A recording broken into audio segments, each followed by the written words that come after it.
ni Senator Robin, pero based on the information na nakalap ko ay mag-i-steam muna yata si Senator Robin doon sa Europe, more particularly in the Netherlands, hanggang matapos yung birthday ni Tatay Digong. That will be 2 days from now. Kasi nga naman, nakaresist naman yung Senado ngayon at saka Kongreso. And his office is still naman functioning kahit na physically wala siya rito sa Pilipinas. So, diyan mo makikita rin si Senator Robin yung kanyang pagmamahal, ang pagpapakita ng pagtanaw ng utang na loob kay PRRD at saka sa mga Duterte family dahil sa kasalukuyang dinaranas na problema ng mga Duterte ngayon ay kailangan nila ng mga kaibigan tulad ni Senator Robin na madama nila yung pagkikisimpatiya. So, I salute Senator Robin for staying there in the Netherlands, and more particularly kasi magkakaroon nga ng malaking gathering na naman sa Europe and all over the world, including here in the Philippines, to celebrate the birthday of 80th birthday ni Tatay Digong. Attorney, ang galing-galing niyo magsalita, no? Wala bang nag-offer na sa inyo maging talk show host po? Ang galing kasi lahat kami talagang, alam mo, very interested kahit political yung usapan. Meron nun, pero hindi ako formang newscaster or ano. So, well, I was a professor of law kasi ng Matagaw. Saan po? Yeah, University of Pangasinan at saka dito sa lecturer din ako dito sa University of the East, sa ibang mga universities dito. So, quite familiar ako. Siyempre, pag litigator ka kasi, pag abogado ka, at hasaan naman akong mag-appear sa mga korte from the municipal trial court all the way up to the Supreme Court, nasubukan kong i-argue ang mga kaso. So, sanay naman po ako niyan. Pero, pag-isipan ko, baka ngayon, medyo titignan ko kung merong pag-asa sa profession na yun. Maganda kasi ang boses nyo eh. May... One shot talk po kasi talagang interesado lahat. Ay, salamat. Pero salamat. ang maganda kay attorney, alam nyo, naging party naman talaga siya ng showbiz industry. Actually, hanggang ngayon, walang nakakaalam masyado yun. Magpuproduce pa ba ulit ako? Kasi balak niyang, may project siya with Senator Robin Padilla, yung Lahi sa Lahi, Hari sa Hari, na remake po ng 1987 movie, kung natatandaan ni Rosemary Sonora and the late Big Vargas. No? Yeah, Actually, project yan na iwanan ni Madam Imelda Romualdez Marcos na magkaroon ng People's Power noong 1986. Yes. Na iwanan, 1987 na yan na ipalabas. Pero pinagpatuloy nila. Nagkaroon nga ng red carpet premiere yan dito sa Magna Tech Board noong 1987. O, natatanda ako bago pa ako sa shows. Pero yun nga, attorney, ang tanong nilang lahat, kasi, di ba, lagi kang tinatanong, may balak ka pa ba ulit mag-produce? Posible kaya? Oo, lalo well, para sa kaalaman. Kay Robin, umuo si Robin, di ba? Para sa kaalaman ng ating mga kababayan, ito yung mga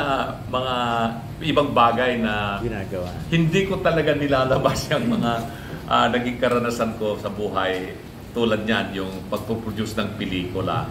This was mga 1990s ito. May kaibigan ako na si the late Mayor Ace Banalang of Tarlac City. Siya mahilig siyang mag-artista. So sabi niya sa akin, pare, usapan natin pare, sabi niya, pare, mag-produce tayo ng pelikula. Anong gagawin natin? Eh di sabi ko, di mag-register tayo ng movie outfit. So nagpa-register ako. Ako yung nag-register ng Crystal Films Incorporated. So kumuha ako ng mga requirements sa MTRCB, lahat-lahat yan. Kinuha ko hanggang maparegister namin sa Securities and Exchange Commission. At ang mga kaugnayan namin doon, na nakakausap namin si Attorney Esperidion Laksa, pati si Kuya Germs, mga kausap namin. At si na Tony Ferrer, mga iba't mga artista, Paquito Diaz, lahat ng mga character actors na yan, nakausap natin. Then, pre-produce namin, hindi ko maalala yung unang pelikula, I think Babaeng Magdalena yata yun, Glidel Mercado yata yung artista na yun. Pero I was always at the background. Hindi ako uma-appear na nagpapakita o what. Si Mayor Manalang ang lagi. Tapos, we produce another blockbuster movie, yung Talahib at Rosas Part 2. Joko Diaz ang artista namin doon at saka Maricel Morales. Kumita kami doon. Laki ng kinita namin noong mga panahon na yon. So, then, after that, kinuha rin akong abogado ng FAMAS. Nagkakaroon ng problema noon yung division ng FAMAS eh. So I helped in the settlement of the FAMAS problem. Then si Tito Eddie Garcia, when he was still alive, naging close ako, naging lawyer ako ni Tito Eddie Garcia for many years. Hindi ko napapagitin kung anong kaso, but he was the complainant. May nang anggrabyado kasi sa kanya. And, well, ganun talaga yung we were able to win the case, napakulong namin yung gumawa, and then, pero on the other hand, yung mga ibang mga supposed to be involved ay na-acquit naman sila doon sa Court of Appeals. Well, that's water under the bridge. So, ganun din po ako kalapit sa showbiz industry. Kaya, hindi bago sa akin. Kaya itong makita ko kayo ngayon, itong araw tayo, I'm very thankful na andito kayo. At I miss this moment which I had experienced sometime 25 years ago, 20 years ago. So I'm thankful that you have given me this opportunity inviting me here to appear before you. Bakit ka tinigil? Puting na kumitar pala kayo dun sa ano? Oh, well, ako kasi hindi yun kasi yung aking yung line of profession eh. Talagang lawyering yung aking focus. Ano? Pero this time around, tulad na nabanggit nga tungkol dito sa production na iniisip natin na i-revive yung history of the Philippines and China relations. Kasi this year, magsiselebrate tayo ng 50th anniversary ng diplomatic relations natin sa China. At marami kasi yan, may mga misinformation, disinformation, mga fake news, mga propaganda for or against China. Pero ang sinasabi namin lagi is that mahaba na yung ugnayan ng Pilipinas, hindi lang 50 years. It's more than 1,000 years. Actually, yung official record ng formal relations between Philippines and China dated back to as early as 1400s. Mga 1406 yung date na talagang pumunta yung representative ng emperor ng China para kausapin yung hari ng Sulu. Pag sinabi mong Sulu Kingdom noon is it includes a portion of Palawan, then the whole of Zamboanga Peninsula hanggang Basilan, Sulu, Tawi-Tawi, hanggang doon sa North Borneo, Sabah. Yan ang Sulu Kingdom nung araw. At ang isang hari dyan sa Sulu Kingdom, ang pangalan niya ay Sultan Paduka Pahala. Paduka Pahala. Ay naging kaibigan niya si Admiral Cheng He. Cheng He, ito yung pinagkakatiwalaan ni Emperor Yongle ng Ming Dynasty. So si Cheng He pumunta sa Sulu Kingdom at dahil kaibigan niya si Paduka Pahala, binigyan siya ng village doon sa Sulu Kingdom at ipinangalan sa kanya na Zambo. Ang pangalan ni Cheng He na Inchek, pinangalanan ni Paduka Pahala ng Sulu name na Sambo. Kaya nabuo yung Zamboanga. Yan ang mga history na nasa records yan. Then inimbita ni Yongle si Paduka Pahala na pumunta sa China. So nagpunta sa China si Paduka Pahala together with his 3 wives. Ang alam ko, 3 yung asawa niya at mga anak niya with more than 300 members of the entourage. Bumiyahe sila from Sulu going to China. I think si Paduka Pahala at that time was in Sabah. So nagbiyahe siya from Sabah going to Beijing, Peking. At na-meet niya si Yongle doon. Nag-stay sa China ng mga 3 years. And then he decided to come home. Nung pauwi na siya, nagkaroon siya ng sakit. Hindi ko alam kung COVID yung naging sakit niya noon. Doon sa Hubei province, namatay siya sa China. At nung mamatay siya ngayon, sabi ni Emperor Yongle, bigyan natin yan ng King's Burial. So, binigyan ng ganong klaseng burial at yung ang kanyang katawan nilibing ngayon sa Dezhou, Shandong province. Pag magpunta ka sa China ngayon, ang laki-laki ng memorial park ni Sultan Paduka Pahala. In memory and honor of a King of Sulu. Nakalagay doon. At makikita, napunta ko na yun ng 2 beses. At doon ko napanood nga yung movie na sinasabi mo na lahi sa lahi, hari sa hari, na si Big Vargas at Rosemary Sonora yung mga prominent actors sa Mabida. Ano po nangyari? Si Robbie. Actually, sabi ni ni attorney, pagpapaalam nyo kay Maria Rodriguez kung sino yung 3 babaeng magiging leading lady. Hindi namin paalam yan. Ganito ang sitwasyon yan ngayon. So last year, pinag-uusapan na namin yan. So nag-invite kami ng mga phone producers from China. Kasi kailangan collaborative effort. Hindi naman pwedeng Filipino producer lang yan. It has to be both Filipino producers and Chinese producers. At pumunta naman sila dito sa Pilipinas. At maganda yung initial na usapan. Naglabas pa sila ng 4 na mga Chinese phones na libre pinalabas sa Resorts World. No? Part yan ng aming program to promote cultural exchanges between Philippines and China. No, walang politika dito. Hindi namin pinag-uusapan yung hidwaan ng Pilipinas at China sa West Philippine Sea. And then, inisip namin na sana ma-produce uli natin yung buhay ni Sultan Paduka Pahala. Willing naman itong mga Chinese producers to go for it. So, they invite, tinanong kami kung sino ang aming i-recommend. Sabi namin, I don't see anybody who could best portray Sultan Paduka Pahala but Robin Padilla. Not because he is senator, but because he is a very good actor and at the same time, he is a Muslim. At alam niya, nare-relate niya kaagad yan. So, pinarating ngayon kay Senator Padilla ito through Princess Jasel Kiram. Si Princess Jasel Kiram, sila yung mga descendants ni Sultan Paduka Pahala. Prinsesa yan, si Princess Jasel Kiram. Very active leader yan sa Mindanao. At pag mapapanood niya ito, at matutuwa siya. At yun siyang nakikipag-coordinate sa office ni Senator Robin Padilla. And then, nagpunta sila sa China, doon sa Shandong province, at tinignan nila mismo yung Dizhao. And they were given very, very good official reception in Dizhao at tuwang-tuwa si Senator Robin. Ano po ang estado ng proyekto ngayon? Sa ngayon, because of these events na nangyayari at itong politika ngayon dito sa Pilipinas ay medyo hindi masyadong mabilis ang pag-usad. But it is still there. It's still there. Tumutulong ako to convince some Filipinos who would like to invest in this worthy project, which I believe it's not just historical sa atin, kung hindi para sa kaalaman ng lahat ng mga Pilipino na ganito na katagal yung ating maayos na relasyon sa China at saka sa Asia. Hindi lamang sa China, pati sa Japan, meron din tayong mga records na meron na tayong ugnayan sa Japan very much earlier than the Americans or the Spaniards.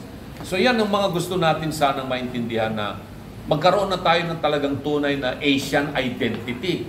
Marami kasi pa rin sa ating mga Pilipino na porque sinakop tayo ng mga Espanyol ng more than 300 years, and then Americans nagpunta rito for almost 50 years, binigay sa atin yung English language. Ang tingin ng mga maraming Pilipino sa sarili nila ay mga puti na rin. Mag-isip sila puti, ang damdamin nila puti na rin, ang kanilang pag-uugali ay parang puti na rin. So, ando doon yung tinasabi nating colonial mentality na nananatili. So, we don't realize that unlike our Asian brothers, Indonesia, Malaysia, Vietnam, Thailand, they are very proud to be called Asians. Sana nga ganun na rin ang pag-iisip ng mga Pilipino. That's why we would want to revive this spirit of real nationalism and patriotism, na ang national interest natin ay isang Pilipino, isang Asyano, na hindi tayo nag-iisip at nakakaramdam na isang puti, Amerikano man yan or Europeo. Iyon ang ating dahilan kung bakit pinupursige natin sana ito ay ma-produce itong film na ito with Senator Robin Padilla and whoever will be the choice na mga leading ladies niya. Pero attorney, kasi po parang recently may lumabas po na si Senator Robin ay may nilulutong tambalan kay VP Sara for 2028 elections.